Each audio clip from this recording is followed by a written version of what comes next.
هاي يا حلوين، عاملين ايه؟ كل سنة وانتم طيبين وبألف خير يا رب وبعود الأيام. اللهم امين. النهاردة معانا جهاز اختراع، بجد اختراع للبس الشتاء، سواء غالي رخيص مش بتفرق. اغلب اللبس الشتوي معانا بيوبر. دي مكنة ازالة الوبر. هي المكنة دي انا جايباها من سوكاني، ده منظرها بالظبط. في منها انواع كتير. انا عندي النوع اللي هو بيبقى السلك منه فيه، يعني هي بتتحط بتوصل في الكهرباء، مش اللي هي بتتشحن. تمام، مش ببطارية بتتشحن، ده بس معلومة. انا عندي اللي بتتوصل بالكهرباء وبتشتغل على طول خلاص كده. هي بتجيلي بالمنظر ده، وبيبقى فيها الراس من فوق، هي دي اللي بتشيل الوبر كله. ومن تحت ومن الغطاء العلبة اللي تحت دي هي اللي بتجمع فيها الوبر خلاص كده. وبنشيلها بكل بسهولة، نسحبها لتحت يعني بتتفك. ونفضي كل المحتويات اللي كانت فيها وخلاص على كده. ماشي. وجايبين كمان معاها فرشة، ومعاها راس تانية، زي سكينة تانية يعني، او اللي هو المقص بتاعها اللي بيبقى موجود جوه. خلاص ده كده شكلها، ودي كل الملحقات بتاعتها. هي ماركة من سوكاني، وقلت لكم في منها اكتر من نوع. انا ده حبيته اكتر حاجة علشان هي مش بتتشحن.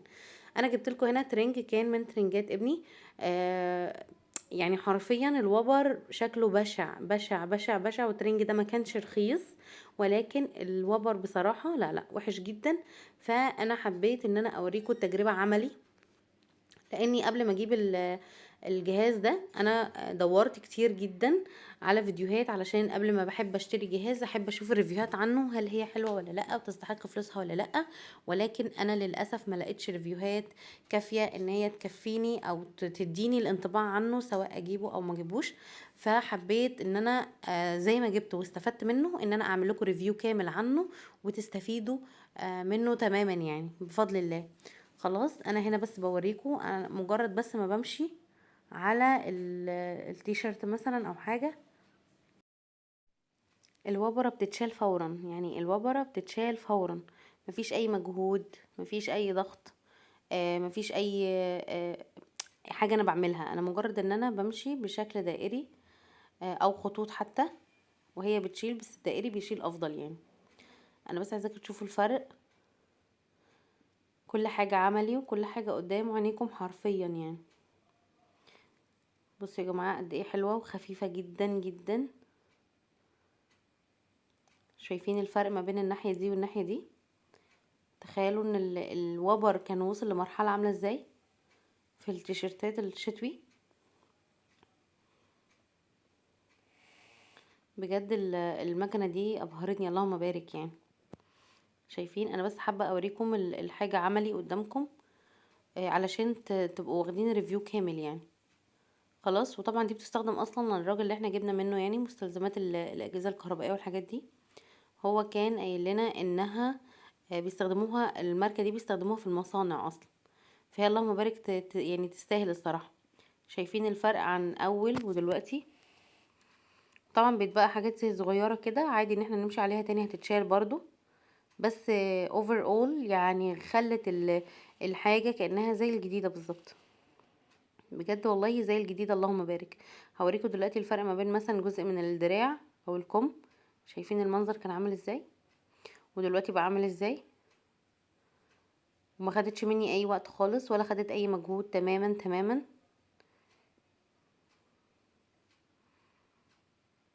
يعني مثلا هنا ناحية الباط مثلا، يعني هي بتمشي في كل الاتجاهات وبتمشي في كل مكان ومنطقة عادي وبتشيل. اللهم بارك. مفيش مثلا حتة بتبقى صعبة الوصول ليها او حاجة، لأ.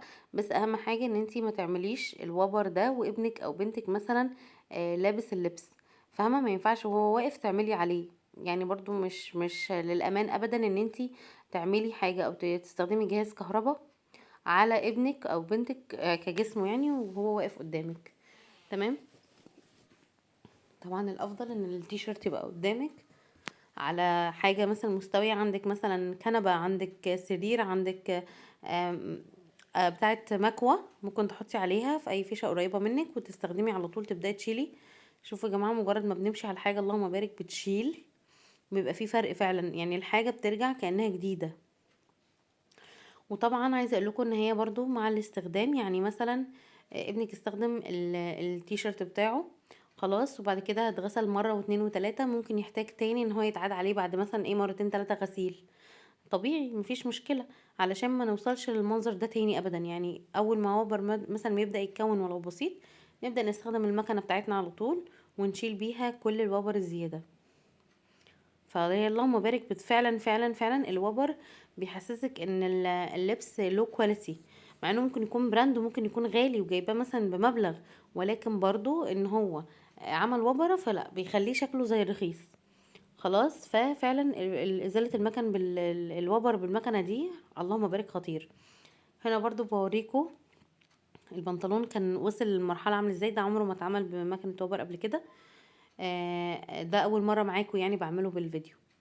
شايفين اللهم بارك السهولة، انا ماسكة حرفيا الجهاز في ايدي بحركه يعني بسلاسة، فاهمين، بمنتهى الاريحية، مفيش مجهود مفيش اي حاجة، سند دراعي عادي، مجرد ان الكف بس بيتحرك.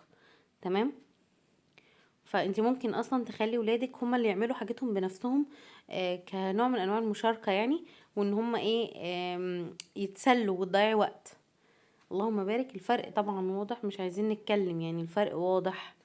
الوبر كان عامل ازاي ودلوقتي بقى عامل ازاي. وزي ما قلت لكم بعد غسلتين ثلاثة عادي جدا ان الوبر نلاقيه رجع تاني، بس مش هيرجع بالمنظر ده، انتي ما تسيبوش يرجع بالمنظر ده. مجرد ما تلاقي الدنيا وبرت شوية تاني نبدأ على طول نجيب الجهاز بتاعنا ونشتغل على طول على طول. خلاص.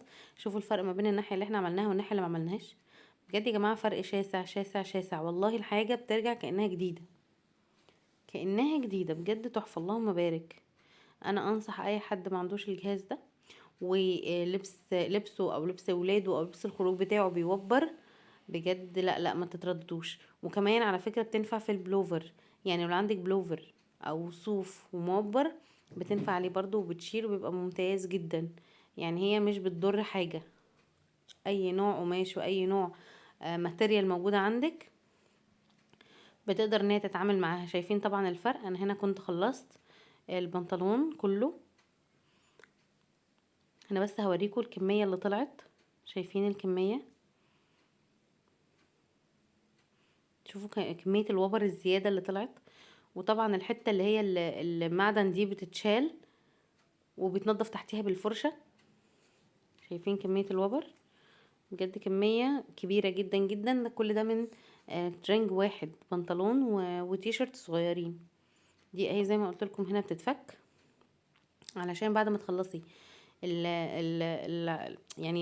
الوقت اللي انت قاعده تعملي فيه الجلسه بتاعتك دي، تبداي ان انت تشيلي الزيادات بقى وتنضفي. لازم ما تسيبيهاش ابدا ابدا معبيه حاجه، لازم تنضفي الحاجه وتحافظي عليها، تستمر معاكي عمر اطول بكتير.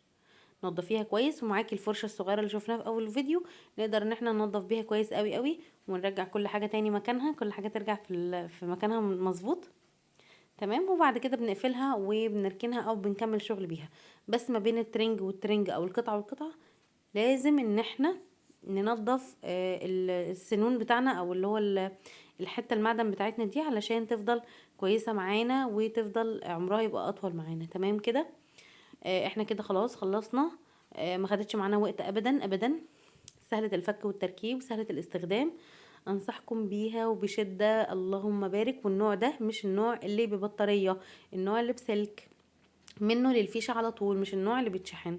تمام. اشوفكم ان شاء الله على فيديو جديد على خير، وما تنسوناش في الاشتراك والسبسكرايب. مع السلامة.